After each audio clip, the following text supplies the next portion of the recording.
I've had Silicon Valley tech companies engage me. And when I get to the V, as in violence, some of them say, well, we don't allow violence in our culture. We don't talk about it. We don't say the word. We don't. That's great. But when somebody from outside your culture brings violence to your doorstep, if you're not prepared for it, you're just a victim. I flat out tell them you're irresponsible and you're negligent in taking care of your employees if you don't teach them how to properly prepare to react, respond, and counter an active shooter if it happens.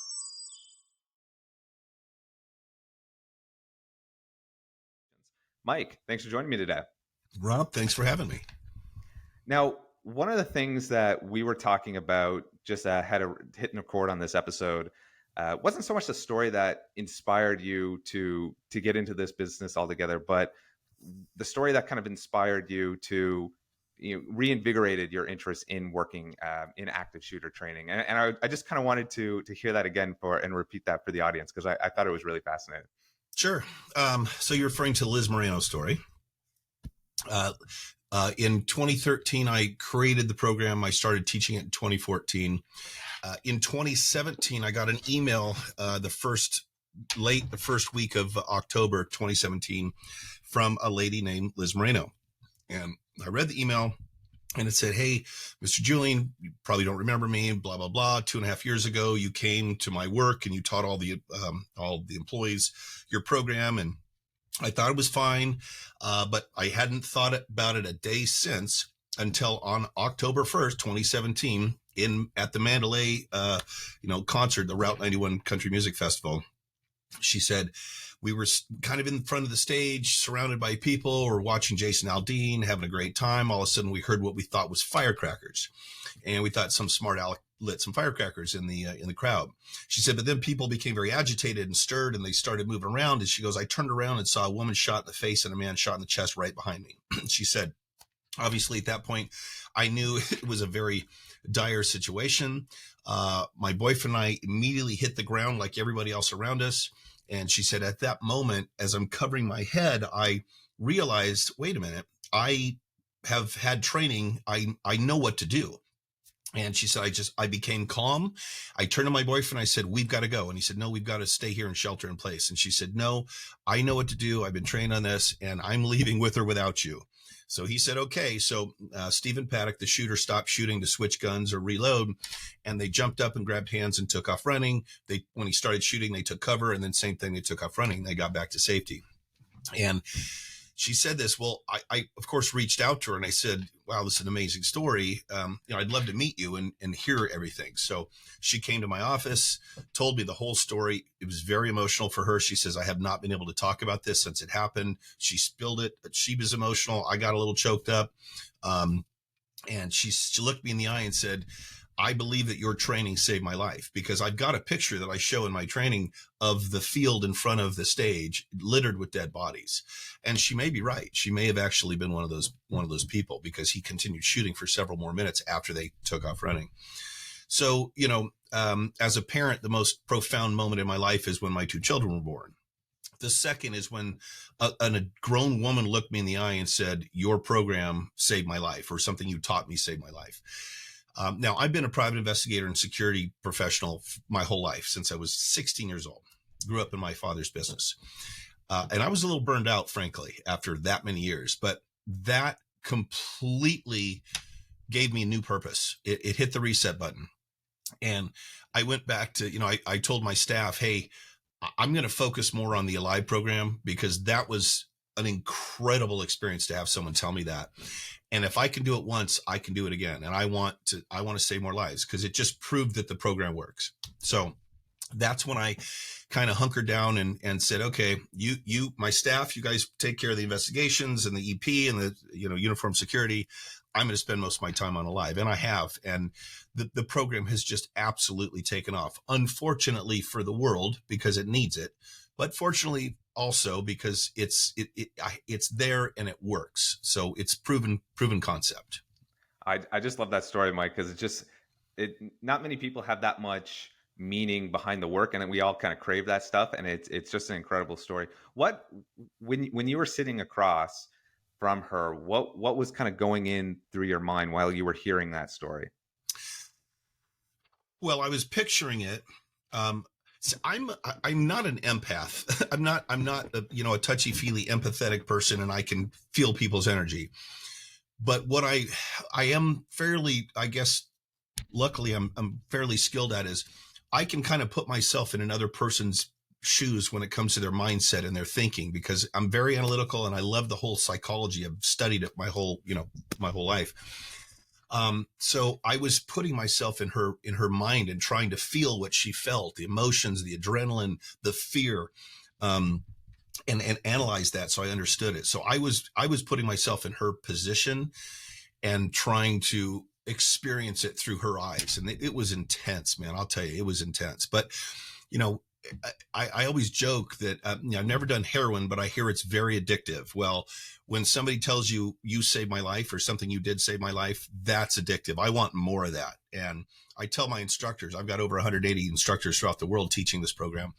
I say, I want all of you to have a story like that, where someone says, hey, you taught me something that completely changed my life or saved my life. Because that's really powerful. Yeah.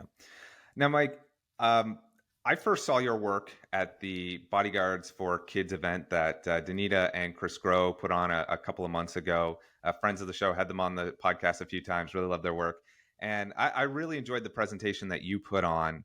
And what I was really fascinated was your perspective on the differences that you see in how organizations are conducting their training and some of the mistakes that you often see. So I think that would be a great topic for us to dive into today is, that gap between, what do you see organizations doing wrong when they're conducting any kind of active shooters training for their staff? Um, the biggest mistake being made is they're pulling punches. They are pussyfooting or candy coating or diluting the impact, the importance, the massive issue that this is, and they're tiptoeing around the violence. Now my program is called ALIVE, and it's an acronym. It's assess, leave, impede, violence, and expose. And I've had Silicon Valley, tech companies talk to me and to engage me, and they want to know more about the program. And when I get to the V, as in violence, some of them say, well, we don't allow violence in our culture. We don't talk about it. We don't say the word. We don't, I say, well, that's great. But like YouTube, when somebody from outside your culture brings violence to your doorstep, if you're not prepared for it, you're just a victim. So I flat out tell them you're irresponsible.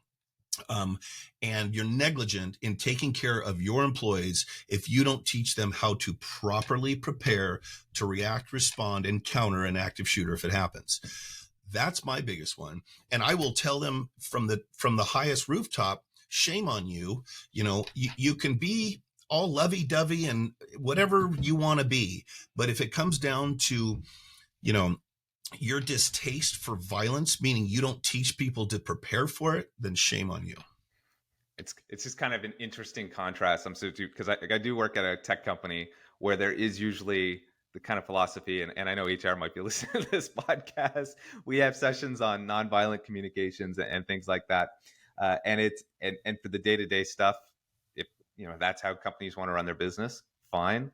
But like you're saying, in the context of this specific situation, you're not preparing your staff properly if you're not. It doesn't allow the message to sink in necessarily from my perspective. If you're not willing to dive into those details. Yeah. What are some of the other unintended consequences that might happen as a result of, kind of like you said, pulling your punches and trying to protect your staff from the reality of the situation? Well, I mean, the most obvious is just not preparing them, not getting their minds thinking, not preparing them for the reality. This is a reality, and whether they want it to be or not, it is. So you can ignore it all you want, but it doesn't make it go away. And if you're not prepared for it, see, I always say the worst time to create a plan is when you need it. And if they're not preparing for the reality of this type of violence, they're not going to have a plan. And they're going to be so shocked and so sensitive. Now, in my program, I show, in the longer program, when I have time, I show some case study videos about different active shooter events and what their motives were. There's 3 motives. And so I give, example of all 3. Um, and I don't do it to shock them, but I do it to show them the reality of it. And it's not, I don't want to desensitize them. I want to toughen their skin a little bit, because if something scares you so badly that you lock up and you can't, your brain freezes and doesn't tell your body to run, hide, or fight, that's a bad thing. And the biggest part of my program, or the biggest difference between my program and most, is we teach equal parts of mindset and method. Run, hide, fight is great. It was the first version. 25 years ago they made it, but the first version of anything is never perfect. It talks about the physical functionality of survival, and that's running, hiding, fighting. That's all body. But if your brain is not prepared to tell your body to run, hide, fight, because we've got those 3 F's in response to violence: fight, flight, or freeze. And freeze is absolutely unacceptable. Nothing good can come of freezing. You might as well just say, "Hey, here I am, shoot me. I'm ready to go." And that's not okay. I tell my students, I literally say, I forbid you from freezing. Not that I have any power over them, but there are certain personality types that will remember in that situation, well, Mike said he forbids me, so I guess I'll just not freeze and I'll do something. And something is better than anything most of the time in a situation like this. So just to make sure I have this straight, then, so the kind of the first iteration, and I've heard this a million times from any kind of articles on this topic, is like you said, the first iteration: run, hide, fight. That's being taught, and big part of what your training is kind of runs counter to it's an improvement on some of that stuff that has been taught before. Can you tell me a few more details about how your training and how your approach kind of differs from what's generally taught? Sure. We refer to Alive as Run, Hide, Fight 2.0. It's the new and improved version. So, as I said, Run, Hide, Fight is all physical. What we have to do, many people in a situation like this, they see people dying. They go, that guy has a gun, he's shooting. I have nothing to defend myself. And they just, they surrender into this victim-like mindset. They say, well, there's no way I can survive this, so I guess I'll die. And that's unacceptable. You have a choice, and you have the power to change the outcome if you decide to do so. It doesn't mean, it's not a guarantee you're going to survive, but your chances are a hell of a lot better of surviving if you fight back. And so many people, just like I said, they resign themselves to the fact that they're going to die. Absolutely not. In fact, become the aggressor. Lean forward, take action, forward action. You're going to die if you do nothing. You might very well change the outcome. Maybe you'll get wounded, maybe you'll die, but good chance you might overcome the aggressor, especially if everybody's working the same way, with the same training, the same mindset. If you take 11 people from that have never played football together and you put them on the line, as opposed to 11 players that play together all the time, the players that play together are always going to be better. And so you need to understand how to do what you need to do. That's why, I've had companies say, hey, well, we've got 300 employees, but we'd like you to come in and train our executive staff. And I say, so are the lives of your line workers not as important as your executive staff?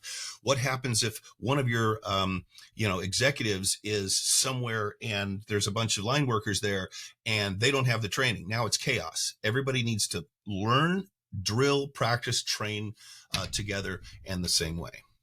I love that answer. What was kind of popping into my head there with like you were talking about with the mental survival mindset, it was exactly like listening to a Survivor Man episodes. I don't know if you've seen that show from like 10 years ago or whatever. What was it?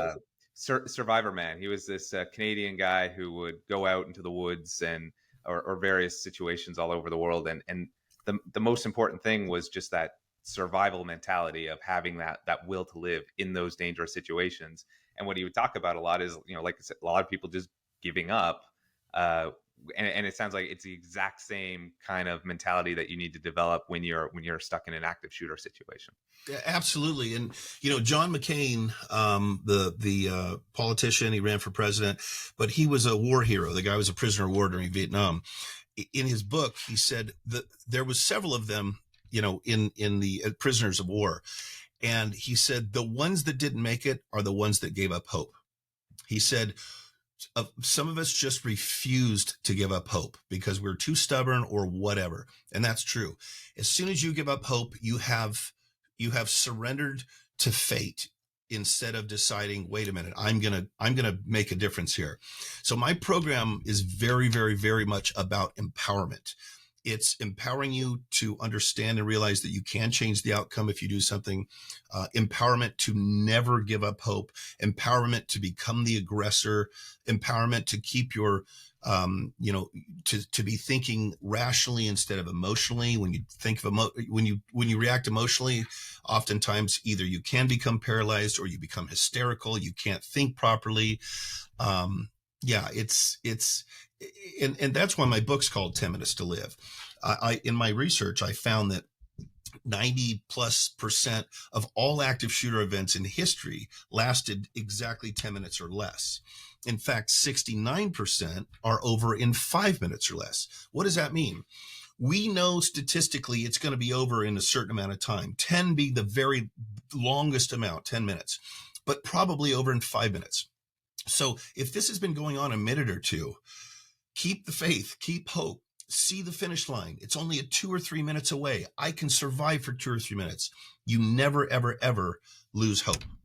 Yeah. It's not an active battlefield situation where you have no idea how long this is going to go on. There's probably emergency services. There's probably police coming very Absolutely.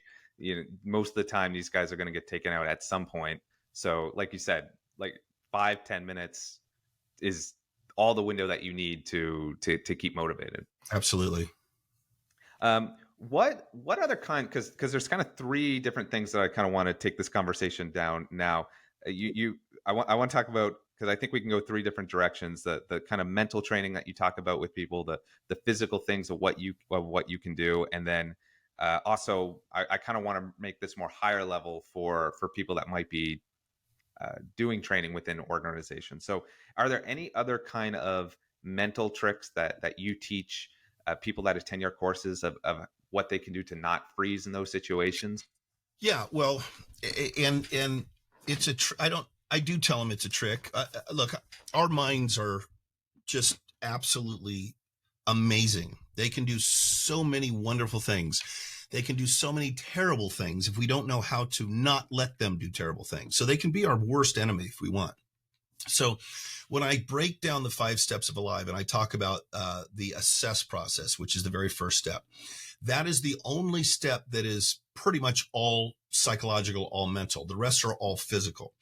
But it's also the most important step because it is the one that is going to set the pace for everything that happens after that. So part of what I do, and part of the reason I when I explain it, I say, I literally use my hands. Okay, when you hear shots and you realize it's a shooter, take a deep breath and you focus. Now I use my hands like this because I create a funnel and I say, this is your funnel and this is everything, the emotions, the physical, everything that's going on goes into this funnel and it comes down and it comes out. Focus, laser focus on survival, on what you're going to do next, which means you're blocking out the distractions of the faces of your children thinking, I'm never going to see them again. My loved ones, dogs and cats, whatever it is, I'm never going to see them again.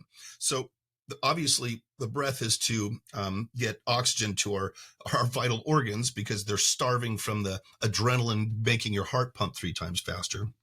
But I tell everybody, take a deep breath, get some oxygen, focus, and then focus on what your next steps are. And it's literally, I'm trying to get people to remember this one step with a visual and an audible memory so that they don't get sidetracked and they don't get distracted by the fear, by the chaos. So that's kind of a trick. Also the 10-minute thing. I wanted to come up with, I'm a big goal guy. I like SMART goals, right? It's got to be measurable. It's got to be timely. It's got to be attainable. So I I want people to immediately set a goal of survival when something like this happens. So they're focused on the positive, on taking action. They're not distracted by the negative and then falling into that victim mentality and surrendering to whatever fate they think is in store. So that's if that answers your question, that's kind of my little tricks to get people to stay focused where they need to be instead of getting distracted. Well, I think, and that's a great answer, Mike. And I think it's just what's kind of unique about your training. And it's so important because, like you said, you freeze in that situation. Doesn't matter what else is you've been taught after that.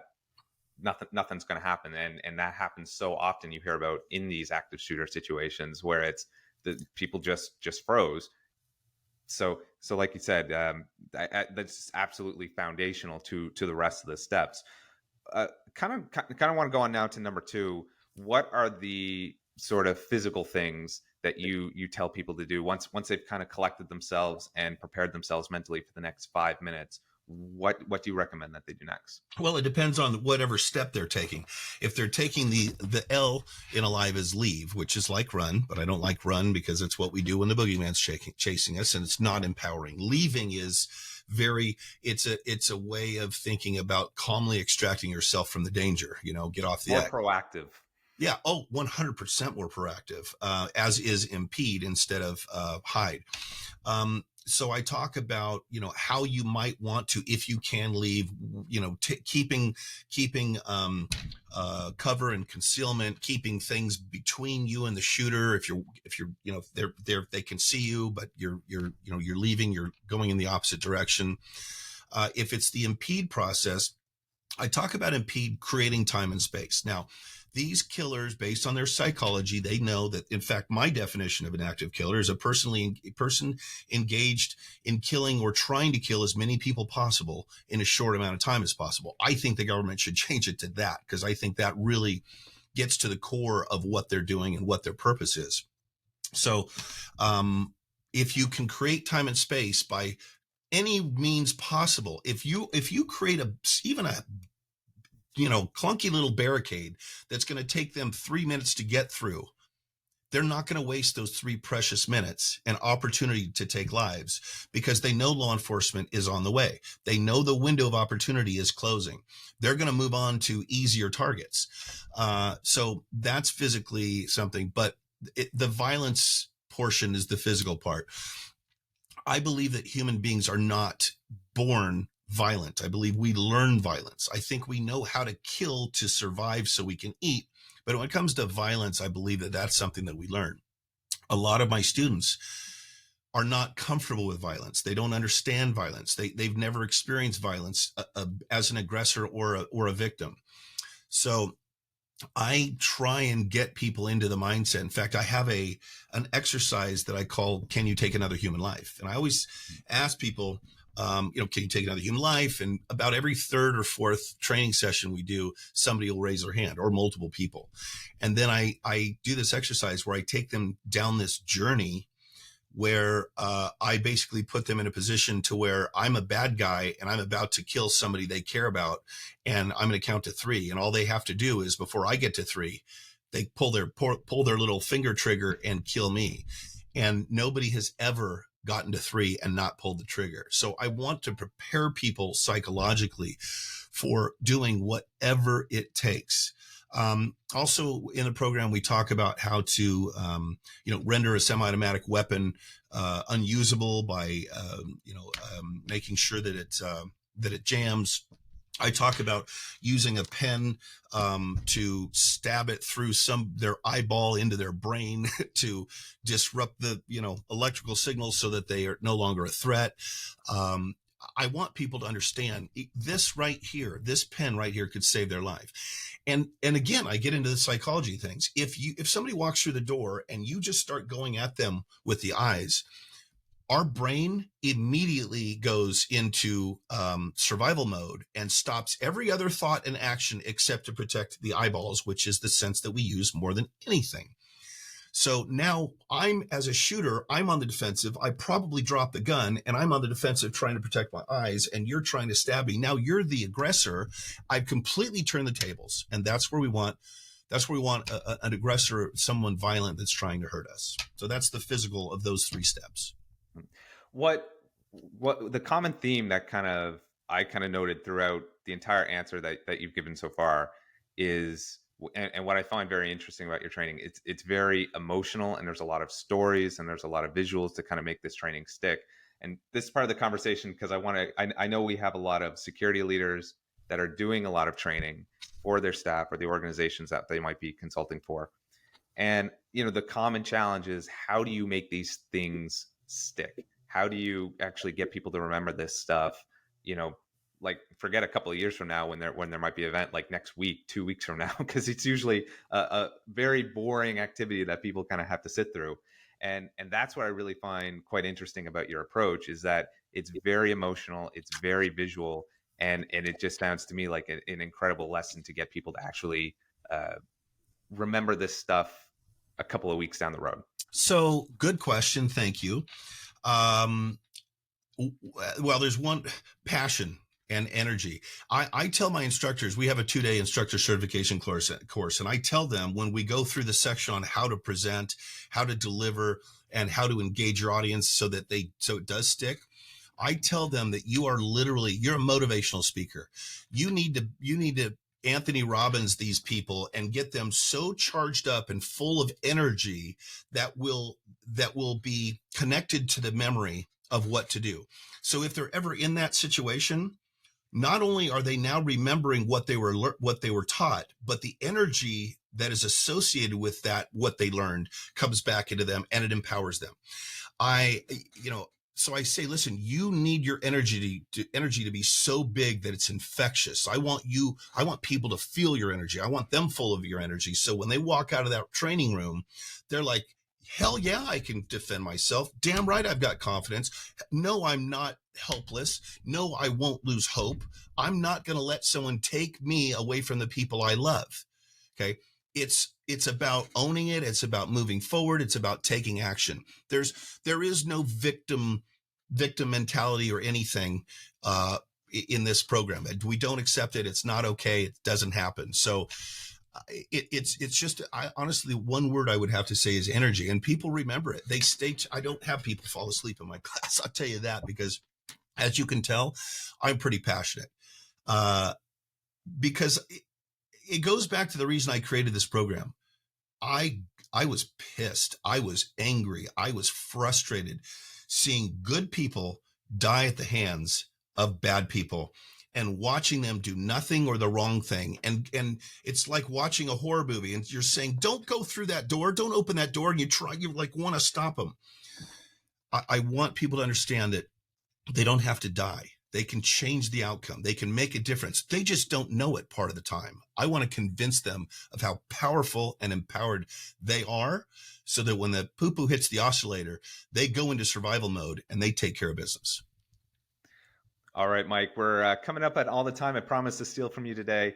What's the main takeaway you want listeners to remember from our conversation? Probably my last little diatribe, my last statement. I don't care who you are. And, it's been very, very gratifying to me. I've had special forces guys. I've had career military. I've had law enforcement go through my course.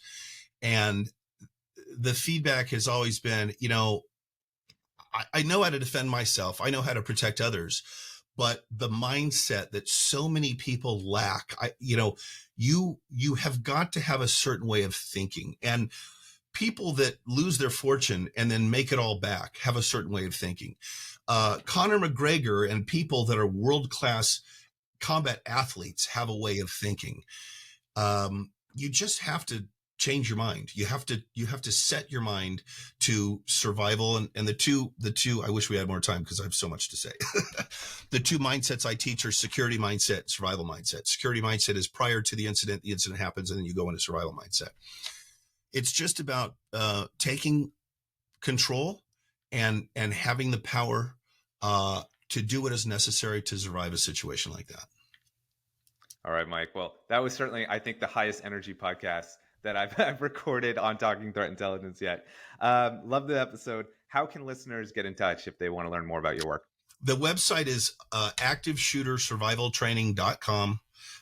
We've got online, 1, 2, and 3 hour online programs. We do webinars, we do in-person training all over the world. Like I said, I've got instructors from Mexico City to Australia to Toronto, Canada.